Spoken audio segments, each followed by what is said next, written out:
الدين والصلاة والسلام على أشرف الأنبياء والمرسلين سيدنا مصطفانا محمد صلى الله عليه وسلم وعلى آله وأصحابه ومن تبعهم إلى يوم الدين أما بعد. Yang kami hormati Bapak Diki Askia, SSI MSI selaku pemateri pengkaji kita pada malam yang insya Allah mubarakah ini. Yang kami hormati Bapak Dr. Muhammad Nasuri MT selaku Ketua TPKI beserta seluruh jajarannya dari tingkat institut hingga departemen.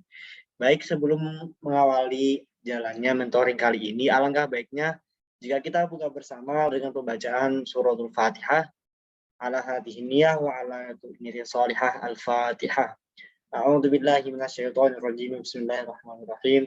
Alhamdulillahirabbil alamin arrahmanir rahim maliki yaumiddin. Iyyaka na'budu wa iyyaka nasta'in ihdinas siratal mustaqim siratal ladzina an'amta 'alaihim ghairil maghdubi 'alaihim waladdallin.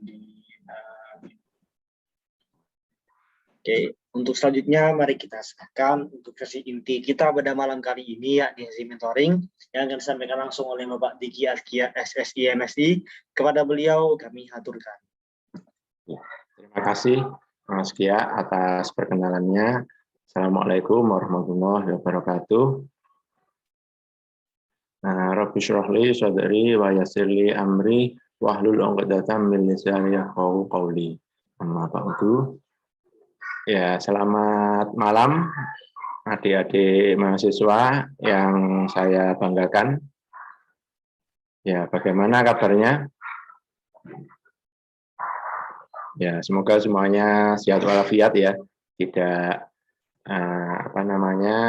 tidak kekurangan suatu apapun. Semoga kita semua diberikan kesehatan, keberkahan, dan juga nikmat-nikmat yang lain yang tidak bisa kita hitung. Oke, terima kasih sudah bergabung pada acara mentoring pada malam hari ini. Saya berharap adik-adik masih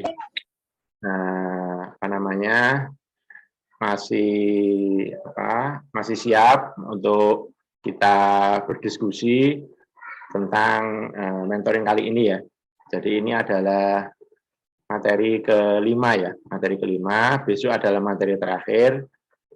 Jadi pada hari ini kita akan membahas tentang etika bermedia sosial. Nah, saya mohon izin untuk share screen.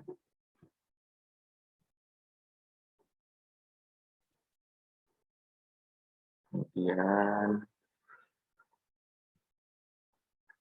ini saya full screen dulu.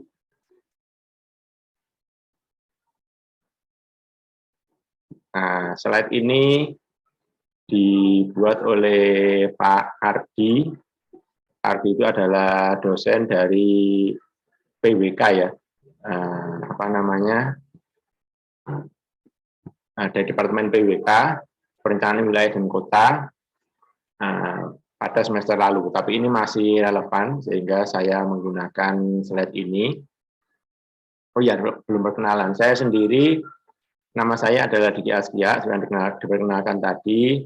Saya berasal dari Departemen Matematika. Apakah di gugus ini ada yang dari matematika? Nah, tidak ada mungkin ya. Nah, oke, tidak ada. Nah, jadi hari ini kita akan membahas etika bermedia sosial. Jadi, kenapa kita membahas media sosial? Nah, seperti yang kita tahu, pada zaman sekarang, mungkin semua dari kita itu sudah tahu tentang media sosial, bahkan semua dari kita itu mungkin aktif pada media sosial, bahkan aktif lebih dari satu media sosial. Nah, seperti itu. Jadi kita itu sudah, apalagi di zaman pandemi seperti ini, maka kebutuhan untuk media sosial itu memang bukan sesuatu yang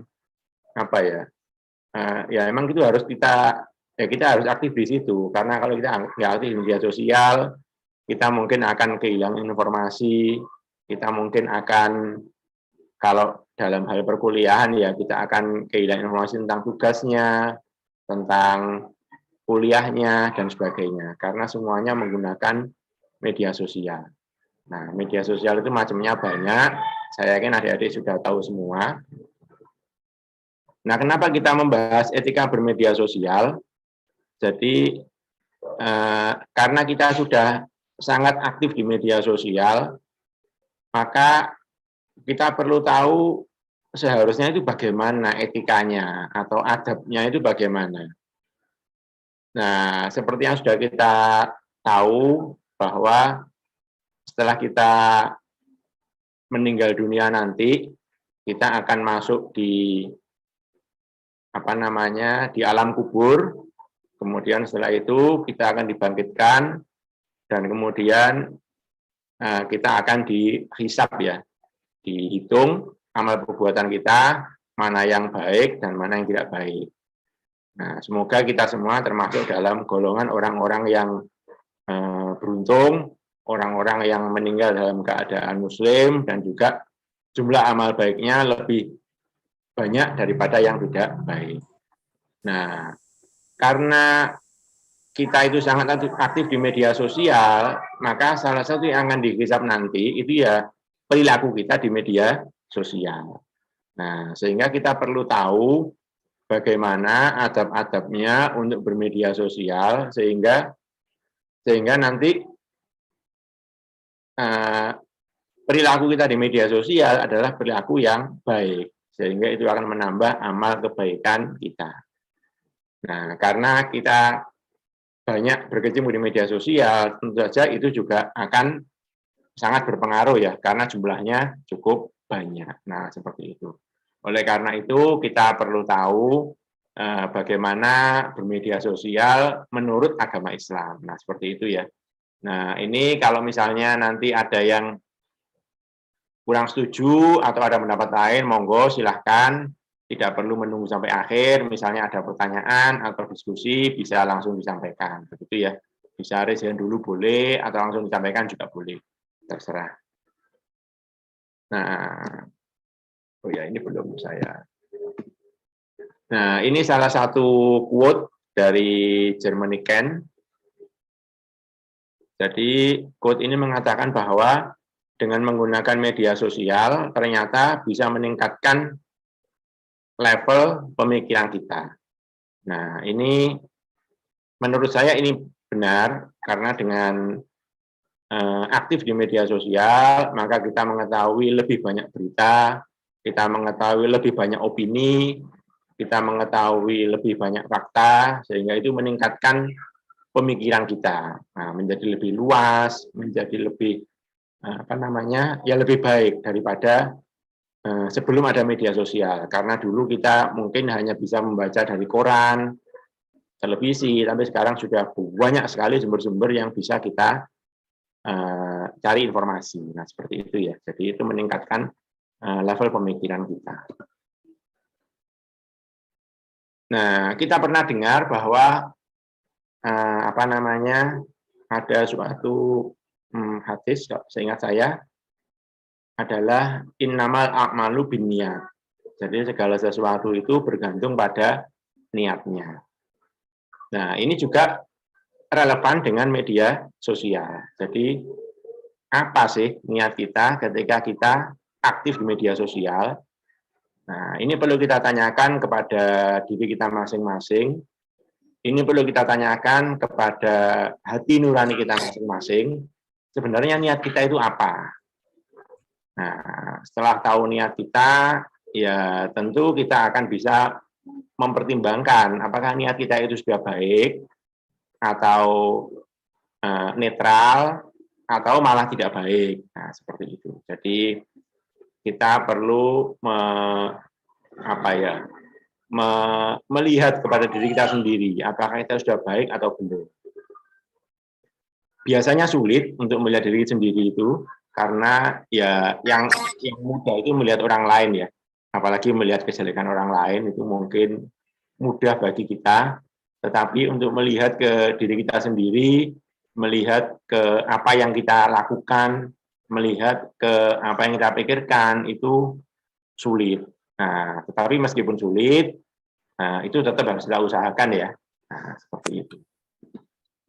Jadi di sini ada beberapa hal yang mungkin bisa relevan. Barangkali ini salah satu alasannya atau salah satu niatnya adik-adik bermedia sosial. Yang pertama adalah untuk menunjukkan eksistensi. Ini.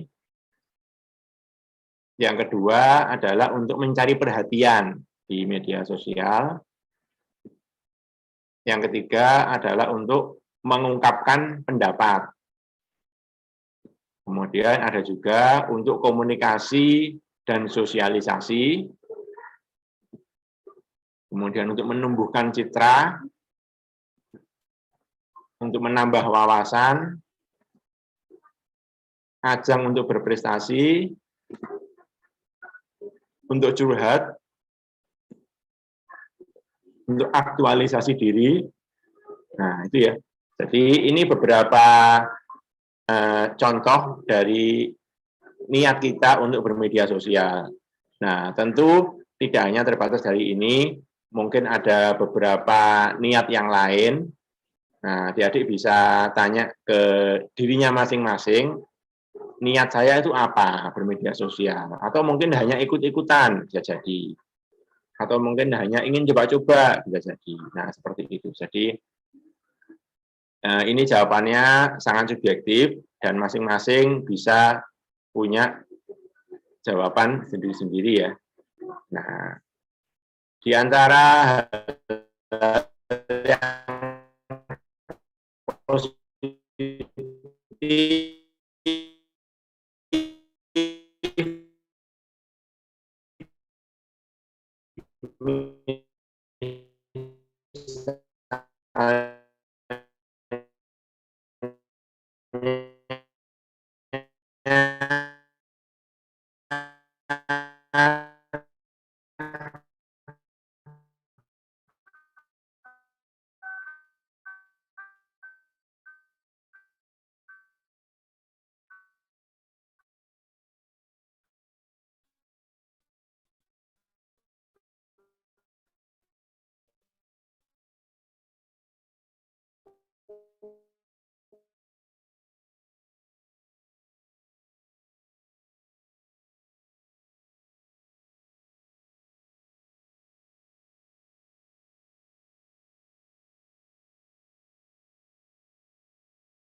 Oh iya, maaf saya terlempar.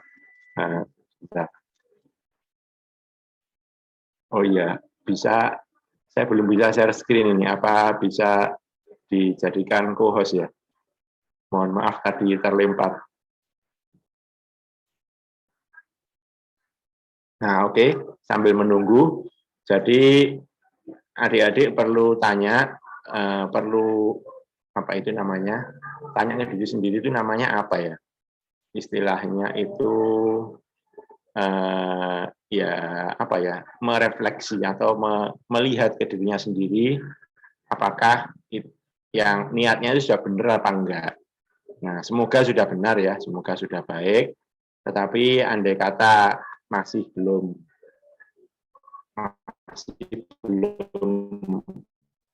baik, maka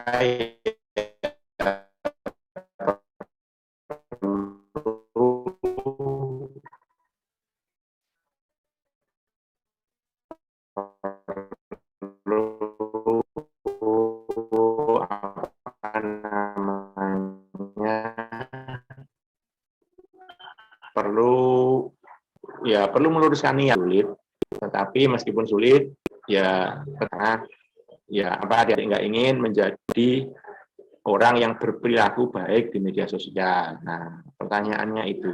Nah, saya yakin semuanya ingin cara sendiri-sendiri untuk berbuat baik, silahkan. Yang penting niatnya adalah baik ya. Nah, sebentar, saya tulis di chat mungkin.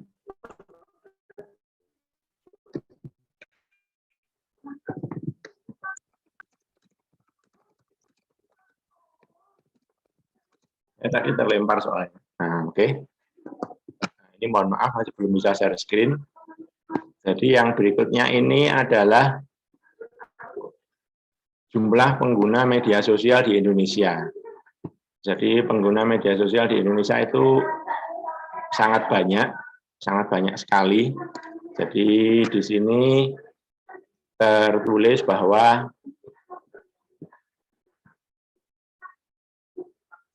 jumlah populasi Indonesia itu adalah 272 juta.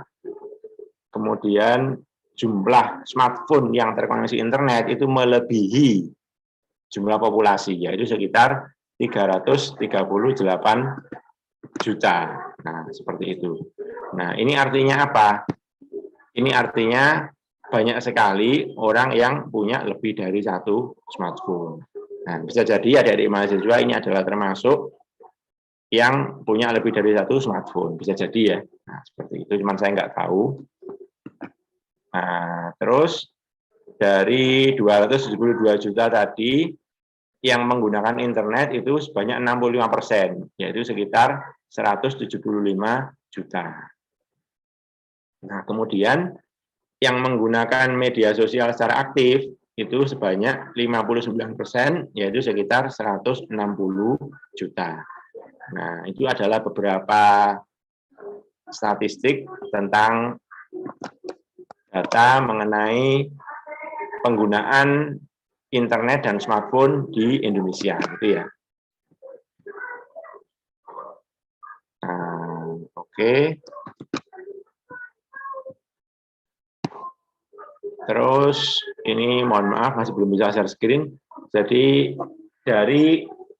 dari sosial media yang ada di Indonesia, berdasarkan survei pada Januari 2020, itu tertinggi pertama dipegang oleh YouTube dengan 88%, tertinggi kedua dipegang oleh WhatsApp dengan 84%, dan tertinggi ketiga dipegang oleh Facebook dengan 82%. Nah, selanjutnya secara terurut ada Instagram, Twitter, Line, Facebook Messenger, LinkedIn, Pinterest, WeChat, Snapchat, Skype, TikTok, Tumblr, Reddit, dan juga Sina Weibo ya. Nah, oke. Oh ya, ini sudah bisa share screen kelihatannya. Nah, terima kasih. Nah, tadi soalnya saya sempat keluar, jadi kehilangan ini. Nah, ini ya. Nah, ini. Jadi ini adalah grafik penggunaan sosial media yang paling banyak digunakan. Ini surveinya pada Januari 2020 ya. Nah, ini yang tadi. Nah, ini. Terus, nah ini. Jadi tiga sosial media yang digunakan paling banyak dipegang oleh YouTube, WhatsApp, dan Facebook ya. Nah, terus ini adalah kata kunci yang paling banyak digunakan di YouTube, ya mulai dari lagu Indonesia dan seterusnya. Nah, dari kata kunci ini dapat disimpulkan bahwa di Indonesia itu suka hiburan dan hantu gitu ya. Nah, itu kesimpulan dari data ini. Dalam laporan riset dari Microsoft 2020 digital. Maaf. Nah, ini ada video sekitar 5-6 menit. Kita dengarkan dulu ya. Dalam laporan riset dari Microsoft 2020 Digital Civility Index atau DCI,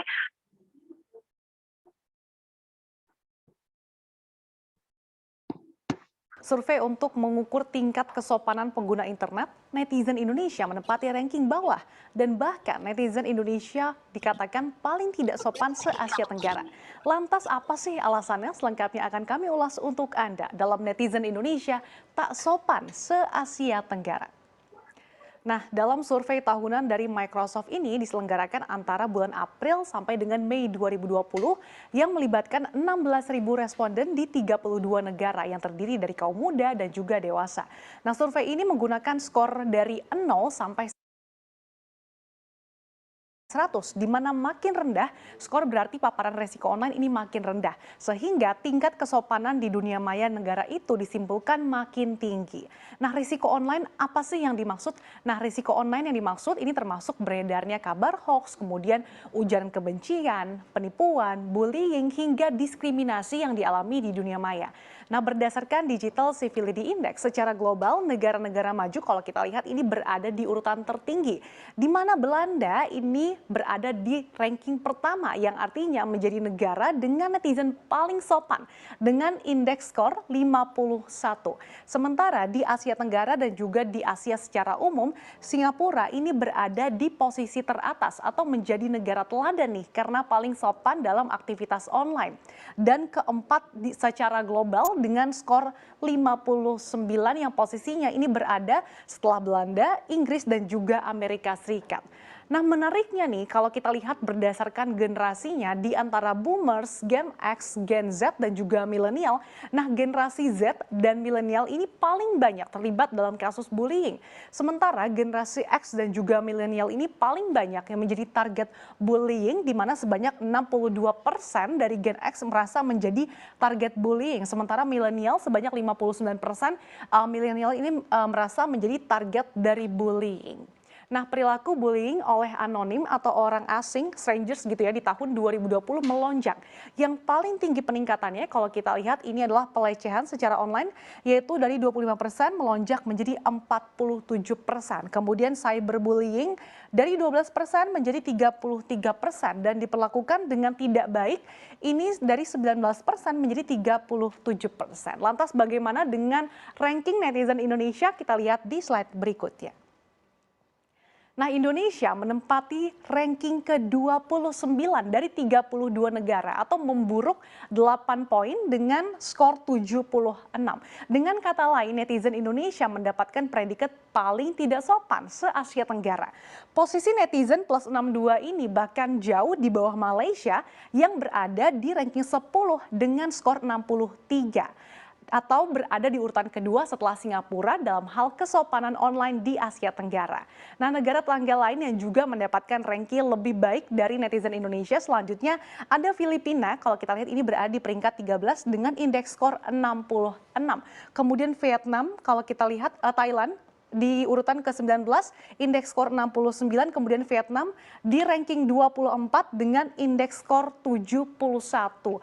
Dan kita ini hanya lebih unggul dari Meksiko, Rusia dan Afrika Selatan dalam hal kesopanan online di survei tersebut secara global.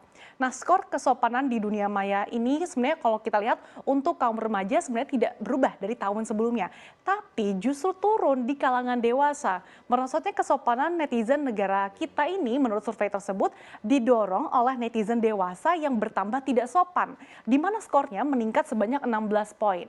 Nah, sementara itu ada 3 cara atau aksi pertahanan yang paling banyak dilakukan dalam menghadapi bullying netizen Indonesia, yaitu blok, kemudian berbicara kepada teman atau mengabaikan saja.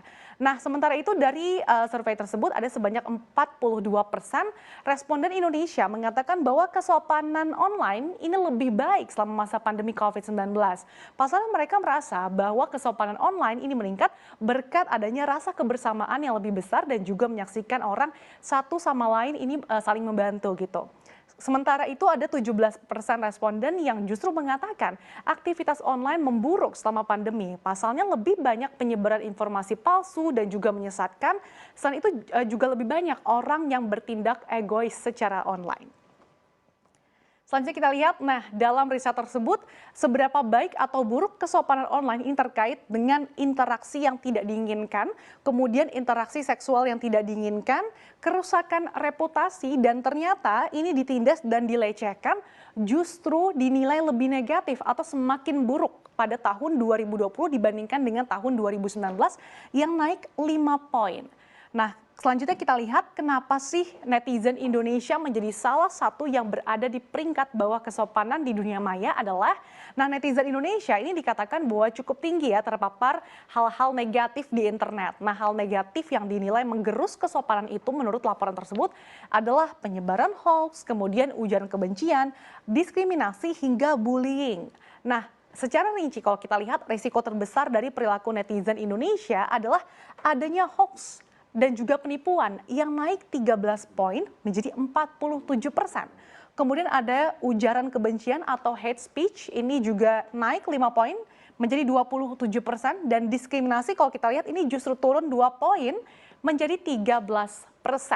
Nah, 48% sumber risikonya ini berasal dari orang asing atau strangers. Nah, sementara itu dari hampir 5 dari 10 orang atau sekitar 47% responden mengaku bahwa mereka ini terlibat dalam kasus bullying atau penindasan. Dan 19% responden mengaku bahwa mereka ini sebagai target dari bullying. Dan kaum milenial ini adalah yang paling terpukul oleh bullying, di mana sebanyak 54% milenial merasa terpukul akibat bullying, kemudian disusul 47% generasi Z yang mengalami bullying atau perundungan. Nah, dari yang meskipun kalau kita lihat terlepas gitu ya dari yang biasanya disebut netizen maha benar, namun studi tahunan kesopanan digital ini tentu saja penting gitu ya untuk diperhatikan supaya bisa meningkatkan kesadaran kita dan juga mendorong interaksi yang lebih positif secara online.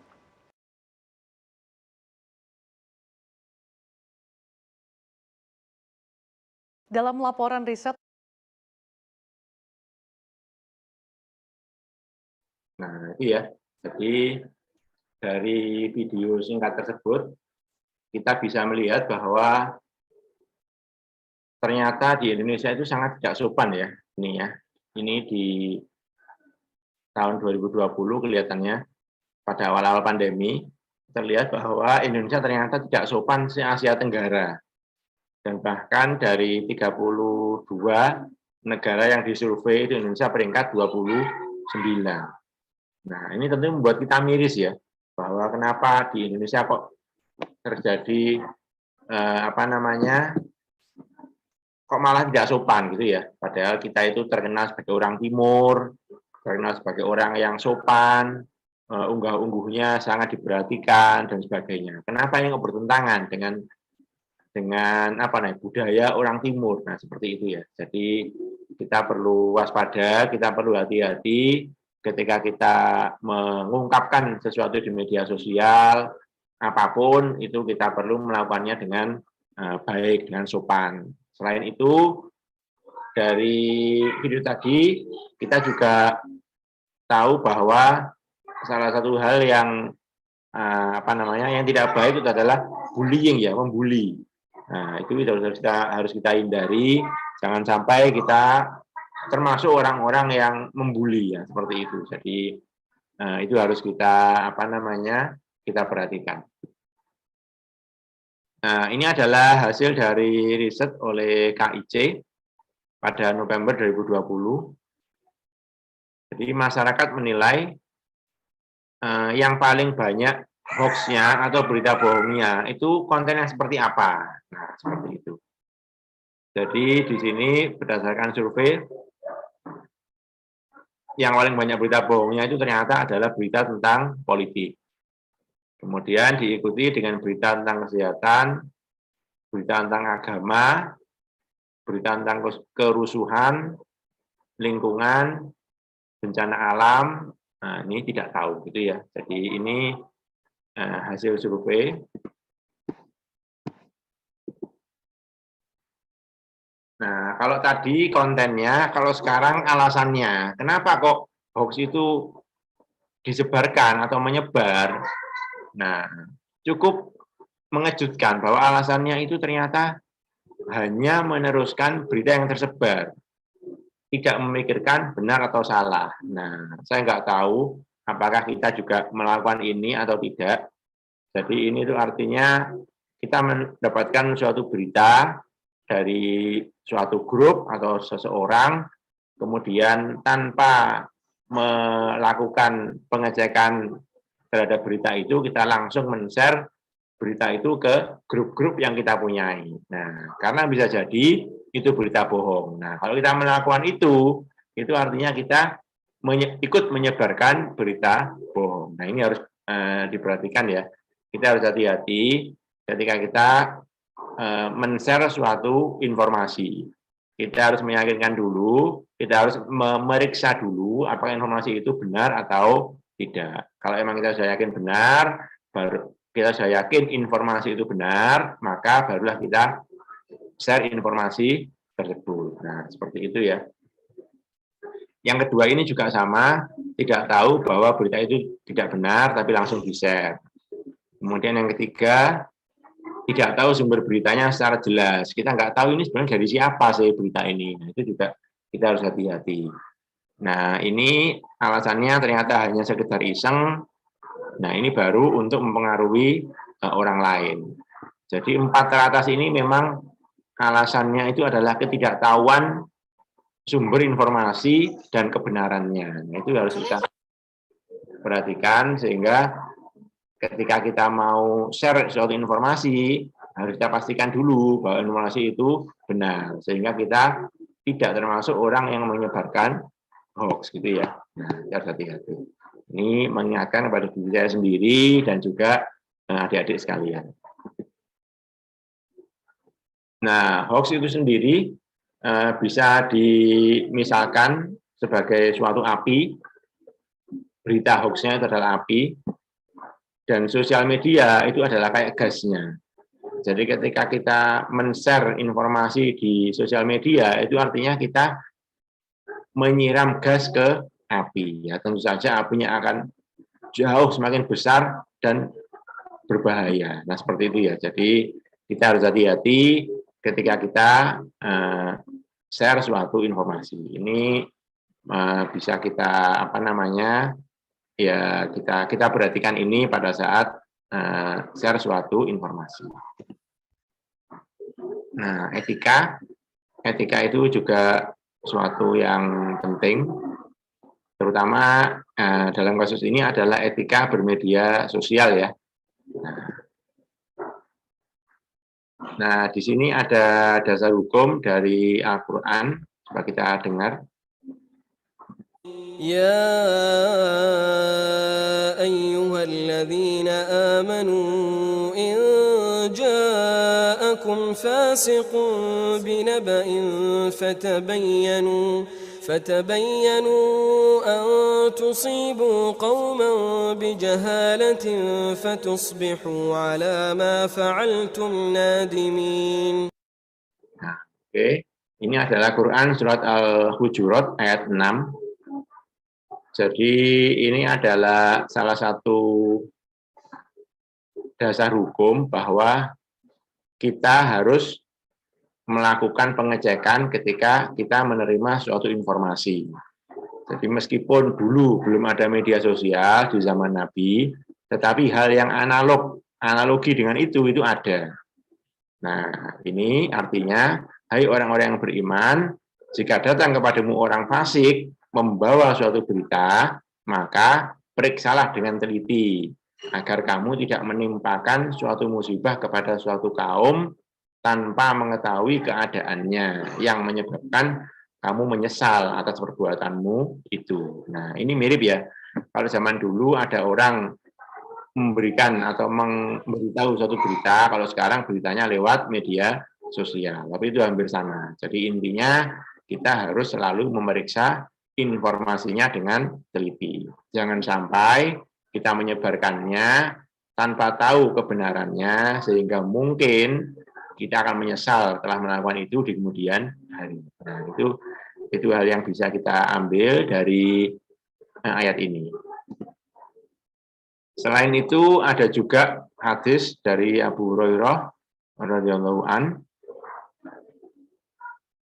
Ini yang artinya adalah akan datang tahun-tahun penuh kedustaan yang menimpa manusia. Pendusta dipercaya, orang jujur didustakan, pengkhianatan terhadap amanah yang diberi, orang jujur yang dikhianati, dan ruwai bidoh ikut berkomentar. Lalu ditanya, apa itu ruwaibidah? Beliau menjawab, orang-orang bodoh yang mengurusi urusan perkara umum. Nah, karena ini adalah suatu hadis itu ya pasti benar, nggak mungkin hadis itu salah. Karena di sini diceritakan bahwa akan datang zaman yang seperti itu, ya pasti akan datang. Entah itu sekarang, entah itu nanti, pasti akan datang. Nah, seperti itu. Jadi zaman ini zaman yang tidak baik ya, penuh kedustaan. Nah, pendustanya dipercaya, orang jujur malah didustakan, dan banyak pengkhianatan dan lain-lain. Nah, salah satu hadis juga itu seingat saya adalah, saya lupa kata-katanya, tapi artinya apa namanya, perjalanan itu sebagian dari siksa. Artinya perjalanan itu capek. Itu hadis kalau nggak salah, seingat saya, semoga tidak salah ya.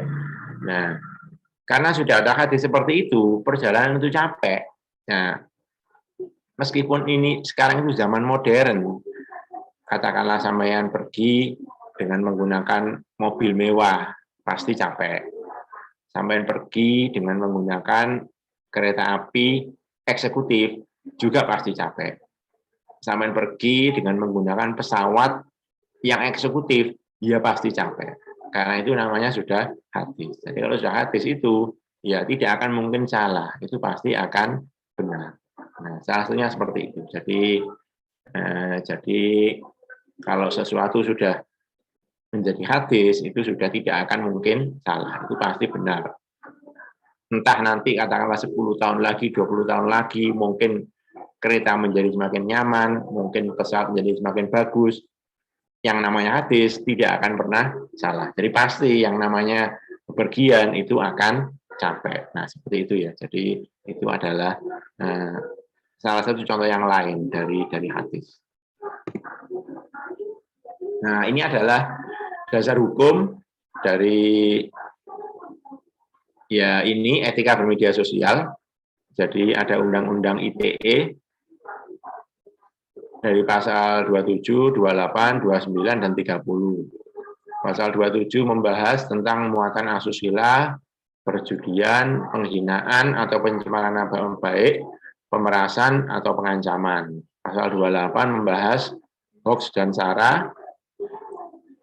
Pasal 29 membahas ancaman kekerasan atau menakut-nakuti yang ditujukan secara pribadi. Pasal 30 membahas carding, hacking, cracking, phishing, defacing, spamming, dan malware. Nah, jadi dari sini selain kita akan mendapatkan dosa, katakanlah, secara hukum, nah, kalau emang kita terbukti bersalah, ya kita akan mendapatkan hukuman. Nah, seperti itu ya. Jadi kita harus hati-hati ketika kita bermedia sosial. Kita harus memperhatikan etika, jangan sampai kita melakukan sesuatu yang jelek, karena itu akan menyebabkan kita akan berdosa dan juga bisa-bisa menerima hukuman, karena ada aturan-aturannya ya. Nah, seperti itu. Nah, terus bagaimana supaya kita bisa bermedia sosial secara baik? Nah, ini ada beberapa sumber yang bisa kita pakai. Nah, di sini misalnya di sini ada apa ini misalnya ingat hisab. Nah, kayak tadi yang saya singgung di awal tadi, kita ingat bahwa setelah kita meninggal dunia, kita akan dihisab, sehingga ketika kita bermedia sosial, kita harus ingat ketika kita melakukan sesuatu, dipikir dulu, tanya ke hati nurani masing-masing, apakah ini sesuatu yang baik atau tidak. Kalau memang baik, ya silahkan dilakukan. Kalau tidak, ya sebaiknya jangan, gitu ya. Nah, itu bertanggung jawab dan amanah. Jadi kita harus bertanggung jawab dan juga amanah terhadap apa yang telah, misalnya kita diberikan suatu tanggung jawab. Itu ya kita bertanggung jawab. Perhatikan pertemanan. Nah, ini hati-hati. Misalnya di media sosial kita diajak berteman oleh seseorang yang tidak kita kenal, nah itu kita harus hati-hati. Mungkin lebih aman tidak usah diterima, tetapi kita hanya menerima teman dari orang-orang yang memang benar-benar kita kenal. Karena banyak sekali cerita-cerita di televisi dan juga di media-media yang lain itu dari pertemanan di media sosial itu bisa menyebabkan suatu hal yang tidak diinginkan ya. Nah, jadi kita harus hati-hati dengan ini. Kemudian jalin persaudaraan, tidak lalai, jadi kita harus selalu waspada.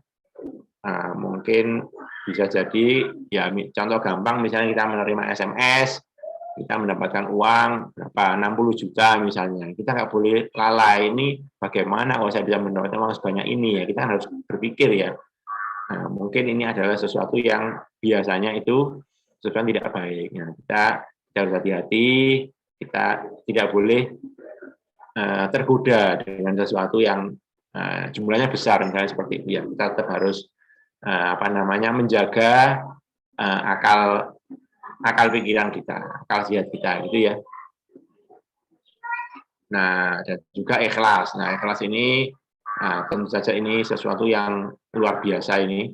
Kalau kita bisa ikhlas ya, ikhlas dalam hal apapun ya, itu tentu itu akan menjadi sesuatu yang baik, sesuatu yang sangat baik ini ikhlas ini. Nah, jadi tidak mengharapkan imbalan.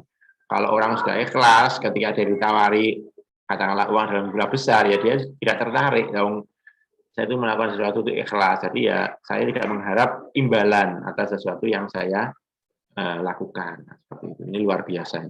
Sulit, tapi ya tetap harus kita upayakan ya, sebisa mungkin. Nah, di medsos apa yang kita lakukan? Nah, macam-macam, mulai dari update status, bisa, atau berkomunikasi secara virtual, misalnya lewat chatting, atau lewat audio saja, atau video. Nah, itu juga harus ada etikanya. Kemudian etika di depan publik. Nah, ini etika berkomentar. Nah, etika berkomentar itu harus sopan.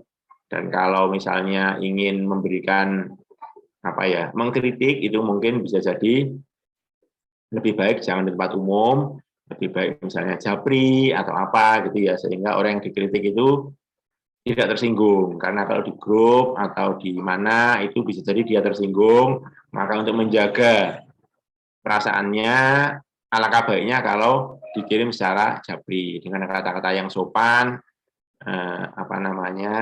dan tidak menyinggung gitu ya. Kita harus hati-hati. Kemudian sharing informasi juga gitu, kita harus yang tadi kita pastikan informasinya itu benar ya. Jangan sampai kita ikut-ikut menyebarkan hoax, itu harus hati-hati. Nah, ini ada video satu lagi tentang fatwa MUI ya. Nah, coba kita dengarkan dulu. Ya, pada awalnya media sosial memang diperuntukkan sebagai ruang atau wadah komunikasi dan juga informasi bagi mereka yang mungkin terpisah jarak. Namun kita lihat bagaimana seiring perkembangan zaman, media sosial banyak sekali mengambil peran dalam kehidupan kita sehari-hari, hingga mungkin dari hal-hal yang berbau positif, begitu yang bermanfaat, sampai ke dengan hal-hal yang bermaslahat hingga berbuat jahat. Nah, banyaknya dampak buruk dari penggunaan media sosial kini banyak membawa kekhawatiran dari banyak pihak. Nah, salah satunya itu tadi adalah MUI yang kemudian beberapa waktu belakangan ini mengeluarkan fatwa yang juga akhirnya bergerak melalui fatwa hukum dan juga pedoman bermuamalah di media sosial. Kita lihat seperti apa. Ini ada jangan asal share di media sosial. Mungkin tahukah Anda? Oke, kita nextnya. Di mana ini? Oke.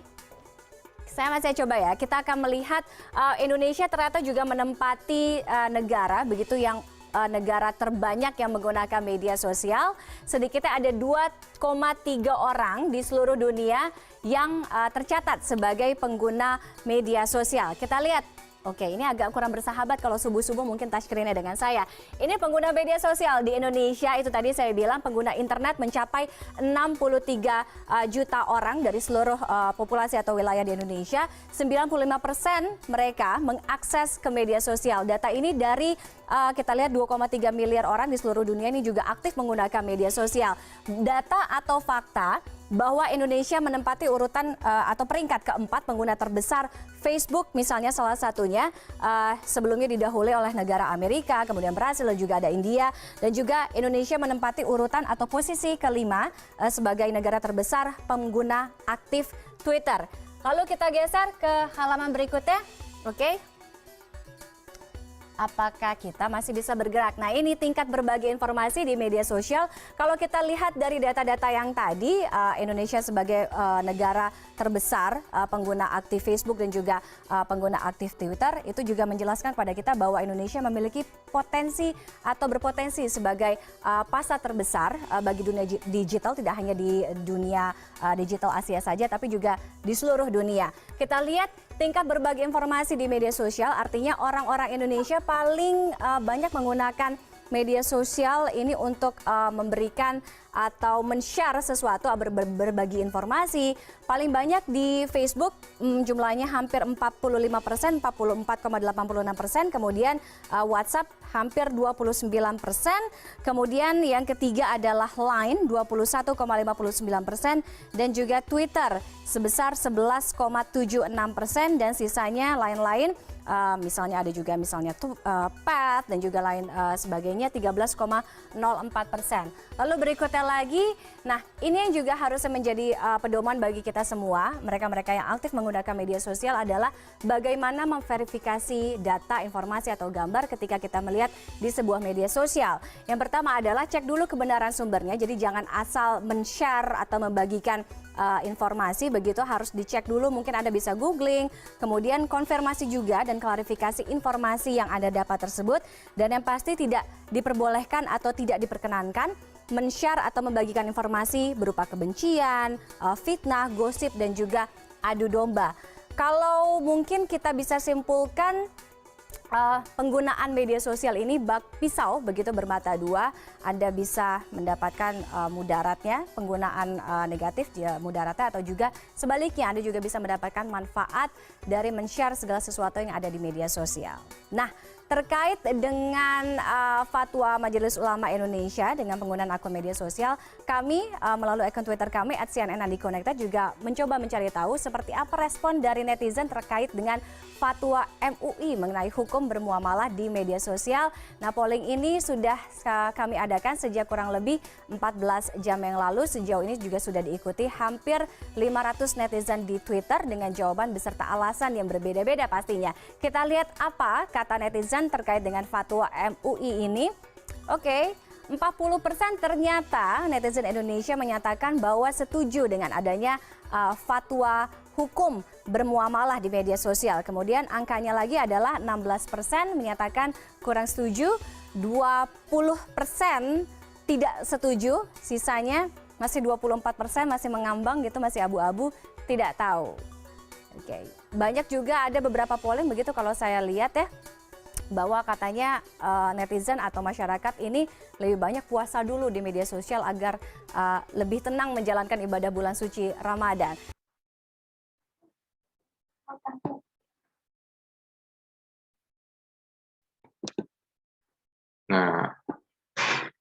Oke. Jadi dari berita tadi kita bisa tahu bahwa ini bulan puasa kemarin ya, tahun ini, di videonya di sekitar itu. Jadi di situ pada sekitar waktu itu ada fatwa MUI tentang hukum bermuamalah di media sosial. Muamalah itu luas ya. Salah satunya adalah jualan. Jadi kenapa MUI mengeluarkan fatwa itu? Karena memang di zaman sekarang banyak sekali yang berjualan lewat media sosial. Nah, sebenarnya sudah tahu kan ya, mulai dari jualan barang, jualan makanan, jualan jasa, nah seperti itu. Jadi oleh karena itu sudah banyak dilakukan orang, sehingga MUI perlu memberikan fatwa bagaimana cara berjualan yang halal, bagaimana cara berjualan yang baik, supaya yang penjualnya juga melakukannya sesuai syariat Islam, yang membeli juga bagaimana, ini lebih ke penjual ya, penjual beli ya, jadi pembeli juga bagaimana membeli sesuai dengan syariat Islam. Nah, kenapa itu perlu ada fatwa MUI? Ya, karena di zaman Nabi kan belum ada jualan lewat media sosial. Nah, oleh karena itu fatwa MUI dikeluarkan supaya untuk menjadi pedoman. Nah, mana yang harus dilakukan, mana yang tidak boleh dilakukan, mana yang sebaiknya dilakukan. Nah, kira-kira seperti itu ya intinya. Nah, ini ada quote lagi dari Jay Baer. Jadi, seharusnya kita itu lebih worry, lebih khawatir tentang sosial. Artinya ketika kita tidak bersifat sosial, ketika kita jauh dari masyarakat, ketika kita tidak aktif di masyarakat, itu seharusnya kita lebih khawatir. And worry less about doing social media. Dan seharusnya kita tidak khawatir ketika kita tidak bermedia sosial. Nah, seperti itu. Nah, itu idealnya seperti itu. Saya harap kita semua juga berusaha seperti itu. Jadi kita nggak usah terlalu khawatir dengan media sosial, tapi kita perlu khawatir ketika kita jauh dari masyarakat, ketika kita tidak tidak ikut kegiatan bermasyarakat, itu kita perlu khawatir ya. Apalagi kita orang Indonesia, kita pun orang Barat yang individu, kita kan makhluk sosial juga ya. Nah, itu perlu kita perhatikan. Nah, ini adalah fatwanya tentang hukum dan pedoman bermuamalah melalui media sosial. Ini tahun 2017. Nah, ini tidak saya bahas karena banyak ya. Nah, nanti bisa dilihat sendiri. Nanti di internet saya yakin ada. Nah, ini bisa dibaca sendiri. Nah, termasuk ini. Jadi, saya yakin adik-adik sudah dapat ini. Jadi, ini adalah buku panduan mentoring. Jadi, dari 6 materi mentoring yang dibahas, itu semuanya ada di sini, termasuk materi etika bermedia sosial. Nah, mungkin adik-adik sudah diberikan file PDF dari buku ini. Bila ada kesempatan bisa dibaca begitu ya. Nah, ini adalah ucapan dari Umar bin Khattab, salah satu khulafaur rasyidin. Nah, yaitu mahkota seseorang adalah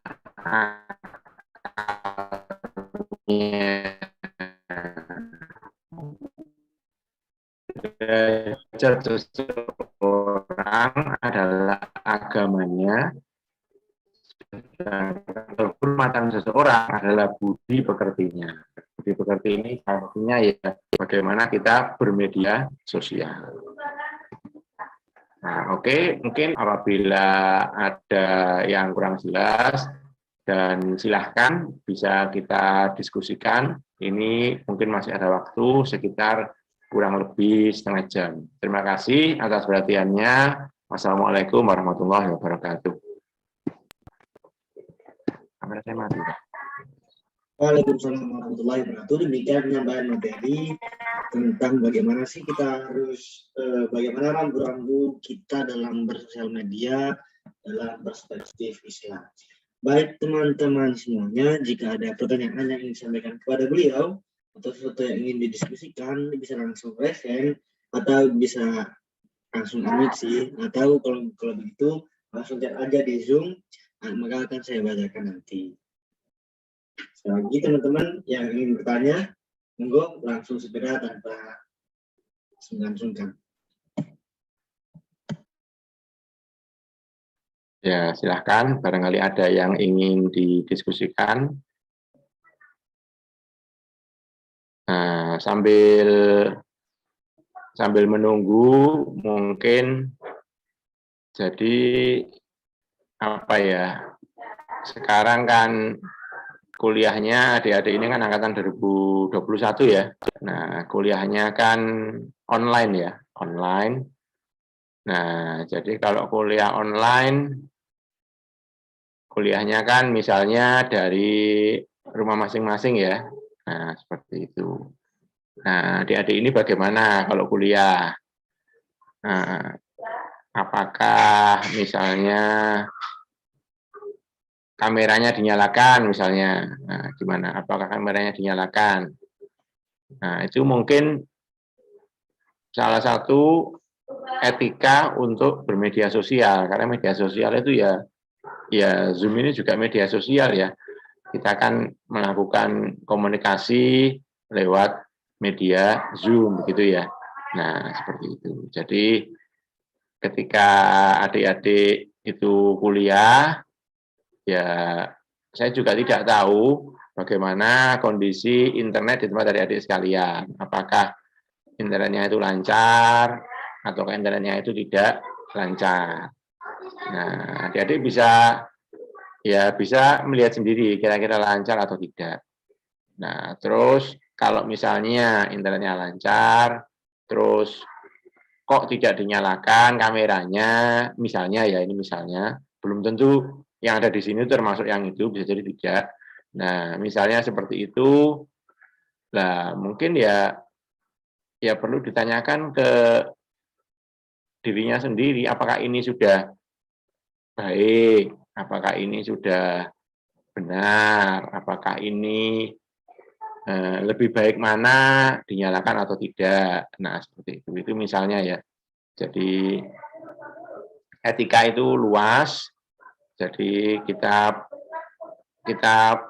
apa ya? Kita perlu untuk memperhatikan apa yang kita lakukan. Nah, seperti itu ya. Jadi apa ya meskipun saya sendiri itu bukan orang yang pasti selalu benar, pasti selalu segala sesuatunya baik, juga tidak. Saya juga sering melakukan dosa, sering melakukan keburukan, ya. Tetapi intinya ya saya berusaha untuk mengurangi. Ya kan di Islam itu ada ketika kita melakukan suatu dosa, kita harus tobat, kita harus beristighfar gitu ya. Ya seperti itu. Jadi kita berusaha untuk menjadi lebih baik lagi. Yang penting itu adalah kita ada niatan untuk menjadi lebih baik lagi. Nah, seperti itu mungkin. Jadi, insya Allah kalau kita punya niatan seperti itu, maka apa ya insya Allah kita akan dimudahkan lah. Meskipun ada masalah, itu insya Allah akan ada solusinya. Nah, seperti itu. Nah, oke, apakah ada pertanyaan dari adik-adik sekalian? Silahkan. Baik teman-teman semuanya, dari semuanya, jika ingin ada yang ingin ditanyakan, bisa langsung aja ya.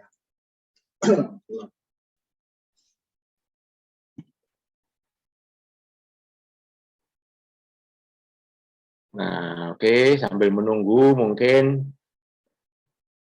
apalagi ya. Oh, sudah dapat materi tentang adab menuntut ilmu ya? Nah, sudah kayaknya ya.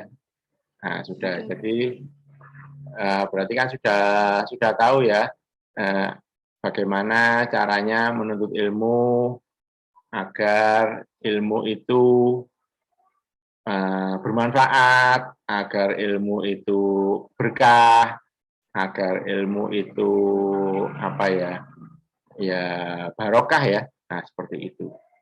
Jadi apa namanya? Salah satu yang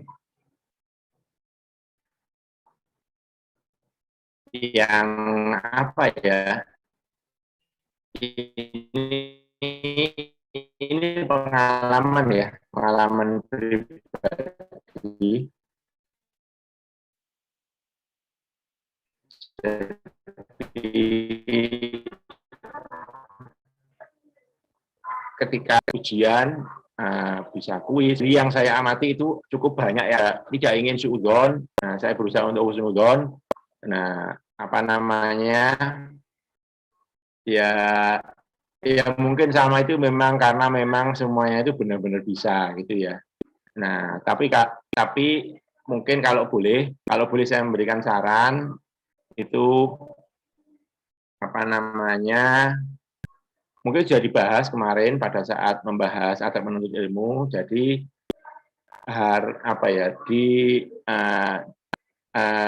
mohon tidak melakukan kecurangan gitu ya, kecurangan. Misalnya contohan atau apa gitu ya. Nah, itu. Nah, kalau boleh,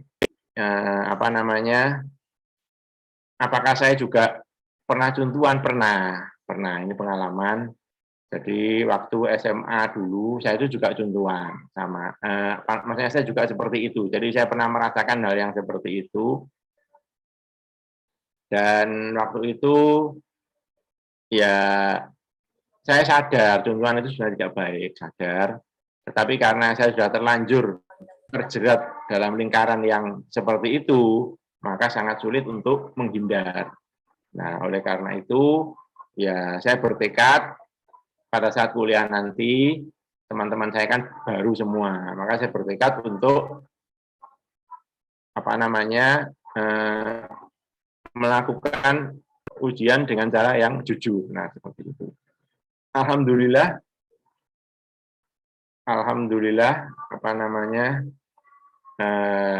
diberikan diberikan kemampuan untuk melakukan itu, dan selama kuliah juga alhamdulillah, seingat saya ya saya berusaha jujur dengan cara duduk di depan. Kalau dulu kan masih offline ya, zaman tahun 2001 dulu, saya angkatan 2001.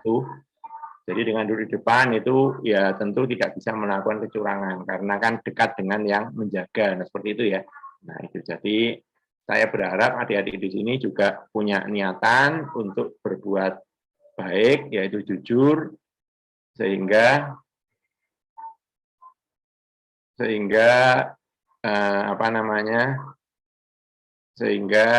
mendapatkan ilmu yang barokah, mendapatkan ilmu yang bermanfaat.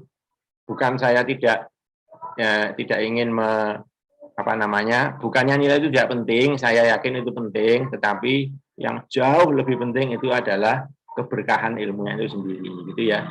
Mohon dipikirkan, mohon direnungkan. Bisa jadi apa yang adik-adik putuskan sekarang itu akan mempengaruhi masa depan adik-adik sekalian. Ya, saya berharap adik-adik memilih jalan yang baik ya. Nah, seperti itu. Terima kasih. Nah, ini ada pertanyaan. Permisi Pak, perkenalkan saya Cahya Dwi Pratama, izin untuk bertanya, bagaimana maksud dari ikhlas dalam bermedia sosial? Terima kasih. Pertanyaannya sulit kayak gini ya. Ikhlas dalam bermedia sosial ya.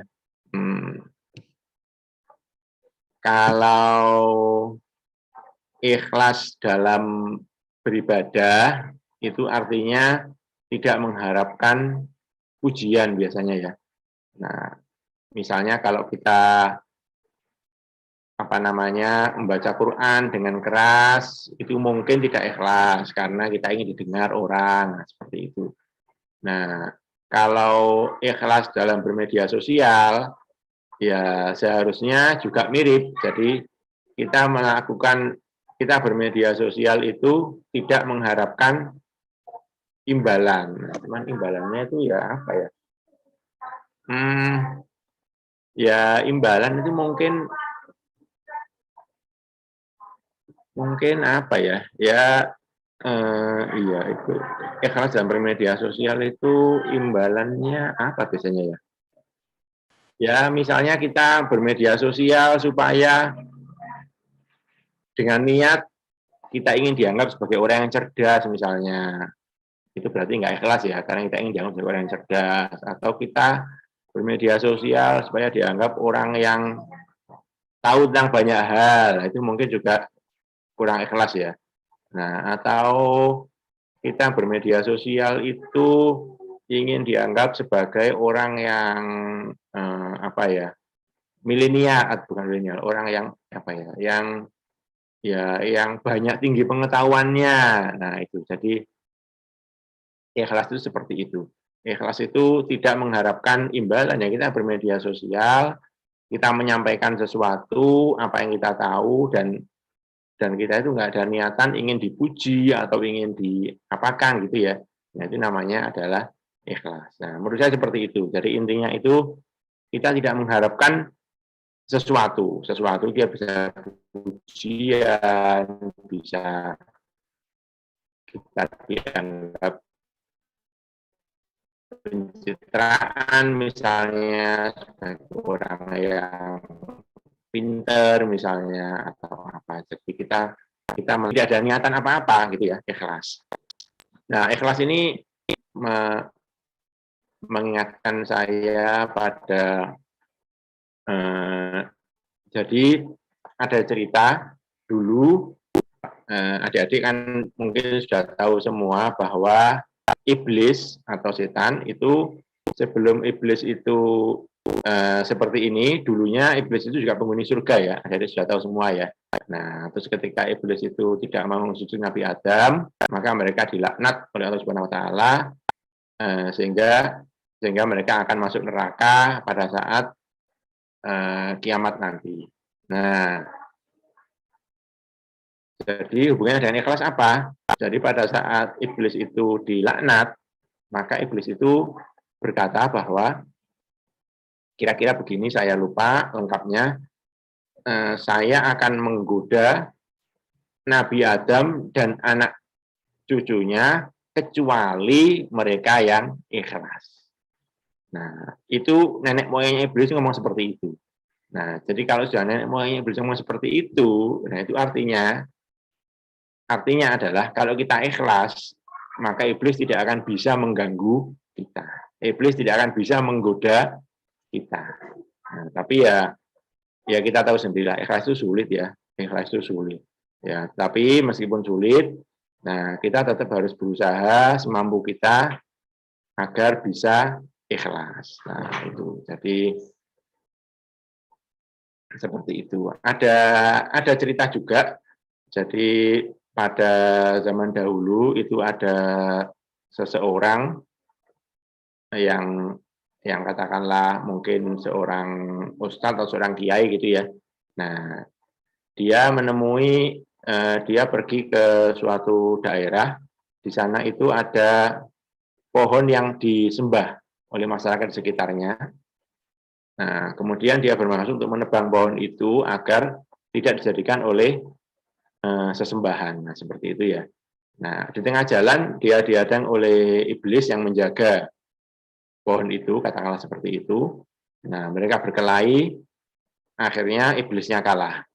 Nah, setelah kalah, iblisnya ini mengatakan kepada kiai ini atau ustadz ini, kamu pulanglah, maka nanti setelah kamu sholat akan ada uang koin di sajadahmu.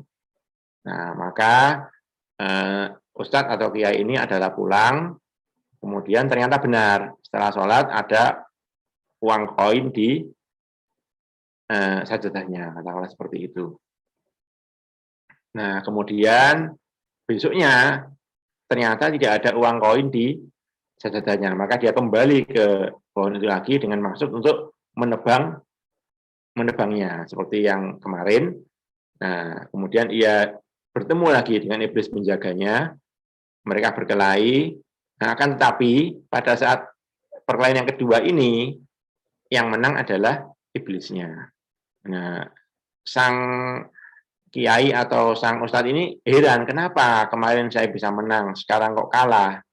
Nah, itu karena kemarin, nah iblisnya menjelaskan, kemarin niatmu itu ikhlas untuk menegakkan agama, sehingga kamu ingin menebang pohon ini, maka saya kalah. Tetapi hari ini, niatmu sudah tidak ikhlas. Selain untuk menebang pohon ini, ada terbersit sedikit di hatimu bahwa kamu ingin tanya kenapa tidak ada uang koin di sajadahnya setelah saya sholat. Nah, oleh karena itu dia kalah. Nah, itu alasannya. Jadi memang ikhlas itu adalah sesuatu yang sulit. Nah, itu sudah pasti. Tetapi tetap harus kita usahakan sebisa kita ya, supaya kita bisa ikhlas. Karena dengan ikhlas itu, insya Allah akan membawa kebaikan. Nah, terutama adalah bisa menjaga kita dari godaan iblis. Nah, dan itu sangat luar biasa ya. Nah, seperti itu. Ya, mungkin itu jawaban dari saya, Mas Cahya Dwi Pratama. Semoga terima kasih, Pak. Terjawab ya. Iya, Pak, sangat terjawab. Ya, oke, terima kasih. Baik, Kalau kita ada sudah pertanyaan lagi, lagi silakan. teman-teman. Apakah ada yang ingin didiskusikan?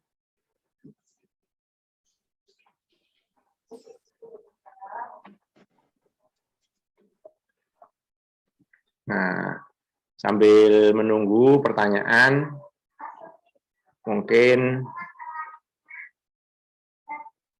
apa namanya?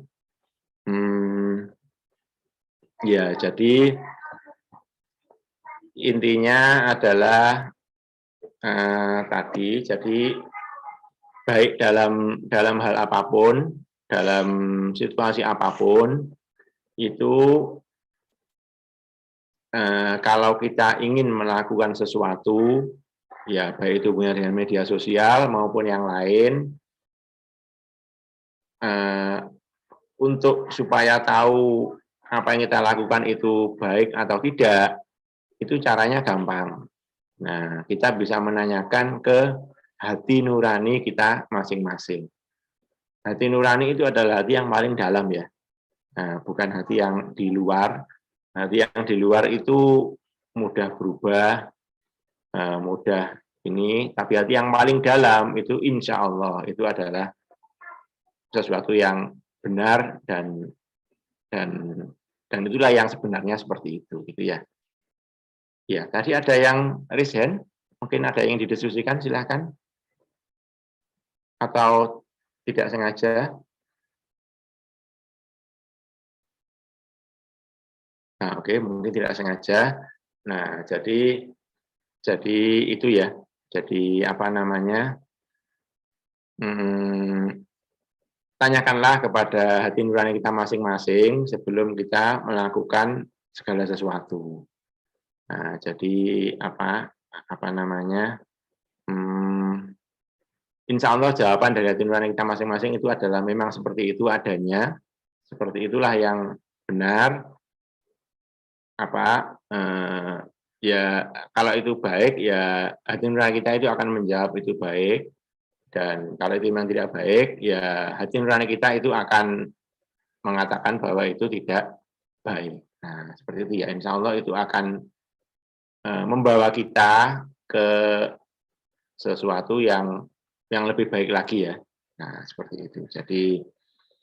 Jadi kalau saya seperti itu. Jadi insya Allah itu akan menjawab dengan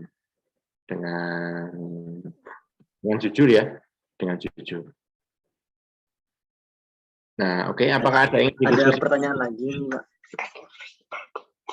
Silahkan. Apakah ada yang resen, Mas Denny Andrian? Ya. Ada yang resen? Oh ya, silakan, Mas Denny Andrian. Ya, monggo. Assalamualaikum Bapak. Sebelumnya perkenalkan nama saya Denny Andrian Saputra dari Teknik Elektro. Mohon izin bertanya Pak, tadi kan Bapak sudah menyinggung masalah netizen Indonesia yang terlalu sadis sih Pak ya. Iya. Kan kalau saya pribadi sering lihat banyak juga konten-konten yang sifatnya itu menjatuhkan dan juga kayak melecehkan agama gitu Pak. Nah, kan kita sebagai penikmat atau melihat konten itu kayak mau mengingatkan gitu Pak, kalau mereka kalau konten tersebut itu tidak baik. Nah, apakah yang dianggap menjelekkan itu yang termasuk yang kita mengingatkan dalam hal konten tersebut tidak baik, akan tetapi tidak sengaja dengan kata-kata yang kurang baik juga, atau sebaiknya kita ketika melihat konten-konten yang tidak baik tersebut kita diamkan. Akan tetapi kalau kita diamkan semakin banyak konten-konten yang tidak baik itu merajalela gitu Pak. Jadi untuk itu apa langkah yang bisa kami lakukan untuk menguranginya? Terima kasih Pak. Oh ya, terima kasih atas pertanyaannya. Ya, menarik sekali ya. Jadi ini mirip dengan apa ya? Kalau ada suatu kebatilan, kalau ada suatu kejahatan, bila kamu mampu, ya lawanlah dengan perbuatan atau dengan perkataan. Tetapi kalau tidak mampu, ya lawanlah dengan hati, artinya doakan gitu ya. Nah, ini juga mungkin hampir sama analoginya. Jadi ketika sampean melihat ada suatu atau seorang di media sosial yang melakukan hal yang tidak baik, nah tentu kita berusaha untuk mengingatkan, ya mungkin dijabri saja dengan kata-kata yang baik tentu saja. Nah, mohon maaf, sepertinya konten yang saudara posting itu mengandung informasi katakanlah sara misalnya. Nah, ini menurut hemat saya ini bukanlah sesuatu yang baik. Nah, bagaimana kalau saudara menarik konten tersebut untuk kebaikan bersama, misalnya seperti itu. Nah, terima kasih atas perhatiannya dan mohon maaf apabila tidak berkenan. Nah, bisa seperti itu misalnya ya, dengan kata-kata yang sopan ya. Ya karena kalau kita nggak sopan itu ya orang yang kita nasihati, orang yang kita beritahu itu juga bisa jadi tersinggung ya. Tersinggung duluan sebelum membaca isinya. Jadi dalam memberikan suatu masukan itu memang gampang-gampang susah. Meskipun kita sudah dengan kata-kata yang sopan, kadang-kadang itu masih tersinggung. Nah, jadi kalau memang masih tersinggung, ya sudah, ya gimana, kita sudah berusaha ya kita sudah berusaha maksimal, ternyata orangnya usernya masih seperti itu, ya sudah, itu berarti sudah di luar ya kita sudah berusaha gitu ya. Nah, ya mungkin ya didoakan barangkali ya, didoakan semoga orang ini diberikan hidayah sehingga bisa lebih baik di kemudian hari. Mungkin seperti itu, bisa ya minimal didoakan ya, didoakan itu kan tidak perlu memberitahu orangnya, ya kita doakan sendiri agar orang itu menjadi lebih baik. Kalau saya seperti itu. Jadi tapi kalau kita sudah kenal orangnya dan kita tahu orangnya tersinggungan, ya mungkin malah tidak usah dikasih masukan ya, khawatir malah tersinggung. Tapi kalau orang yang kita nggak tahu ya bisa dikasih masukan. Nah, itu mungkin Mas Denny. Ya, kemudian ada yang resin lagi nih Pak Diki dari Mbak Nabila Amanda. Ya, Monggo silakan. bisa disampaikan secara ringkas.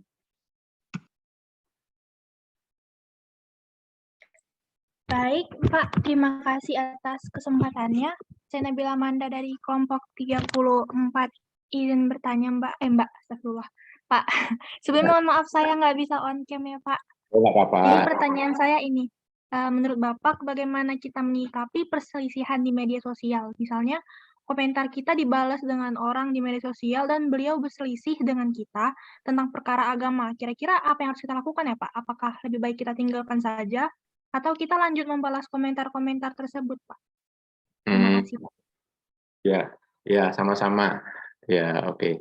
Ya, perselisihan tentang agama ya.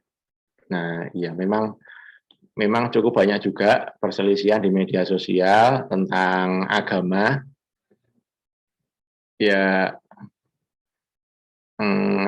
Ya, mungkin sangat tergantung dari apa yang diperselisihkan dan kadang yang kita anggap benar itu belum tentu itu yang benar. Yang mereka anggap benar itu belum tentu itu yang benar. Ya bisa jadi seperti itu.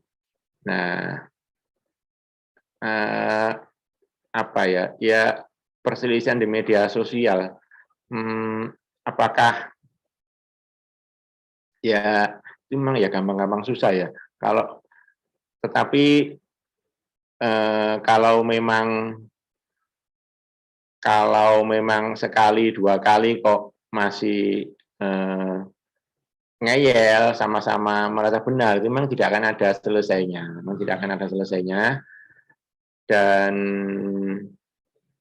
mungkin orang yang lain juga tidak akan percaya sampean juga mungkin tidak akan percaya orang yang lain itu. Jadi mungkin juga tidak akan ada habisnya barangkali ya. Tidak akan ada habisnya.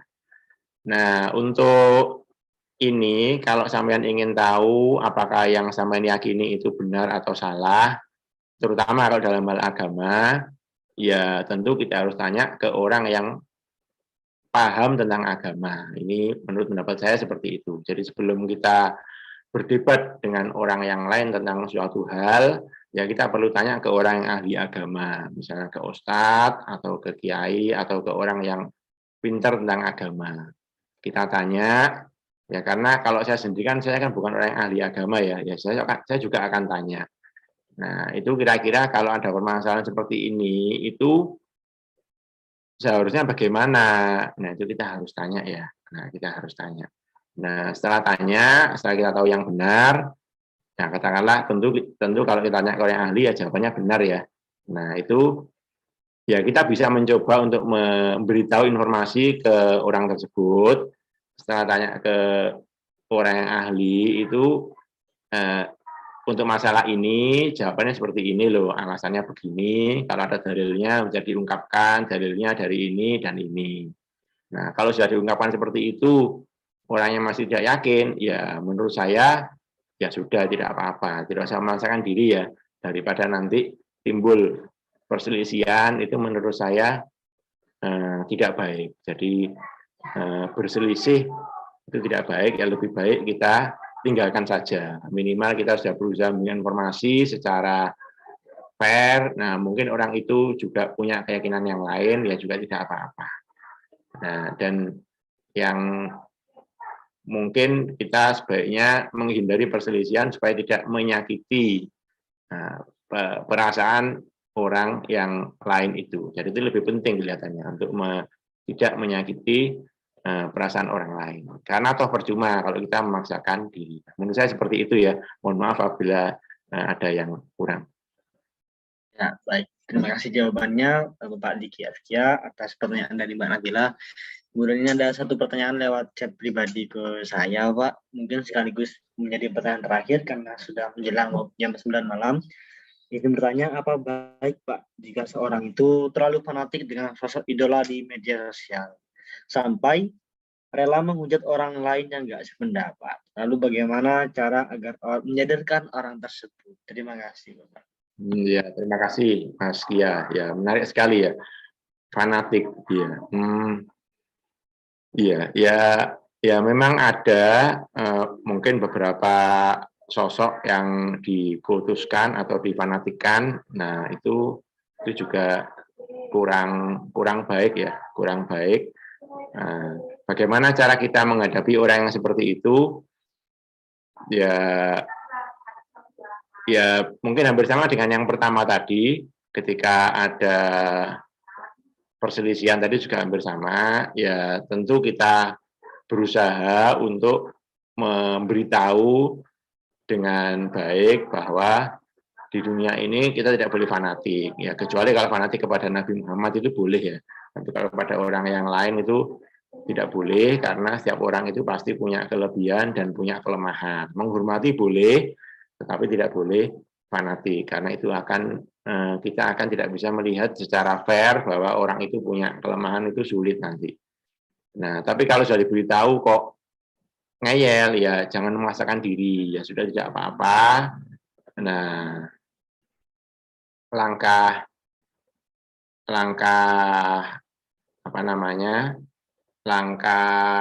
terakhir ya kita doakan ya, kita doakan semoga orang itu diberikan dibuka hatinya sehingga menjadi lebih baik di kemudian hari. Nah, mungkin menurut saya seperti itu. Jadi kalau bisa itu kita jangan mencari musuh, kita mencari teman ya, mencari teman. Mungkin itu intinya.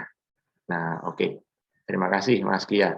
Mungkin sepertinya jawabannya. Ya, terima kasih banyak atas jawaban dari Bapak Diki. Ya, semoga menjadi jawaban yang pada semua yang bertanya pada malam kali ini. Dan dengan begitu berakhirlah sesi tanya jawab pada sesi mentoring hari Selasa tanggal 30 November. Semoga menjadi malam yang bermanfaat bagi kita semua. Fiddini wad dunya wal akhirah. Mohon maaf atas seluruh kesalahan baik yang keluar dari saya secara individu maupun secara umum oleh panitia, baik disengaja maupun tidak disengaja. Terima kasih atas kehadirannya, terutama kepada Al-Mukarram Bapak Diki Azkia yang telah mengisi materi pada malam kali ini, juga seluruh teman-teman yang telah hadir dalam Zoom kali ini. Kita tutup bersama dengan pembacaan kafaratul majlis. Subhanakallahumma bihamdika asyhadu an la ilaha illa anta astaghfiruka wa atubu ilaik. Subhanakallahumma bihamdika asyhadu an la ilaha anta astaghfiruka wa atubu ilaik. Allahumma fikir aqwamit thariq. Wassalamualaikum warahmatullahi wabarakatuh. Waalaikumsalam. Waalaikumsalam warahmatullahi wabarakatuh. Waalaikumsalam.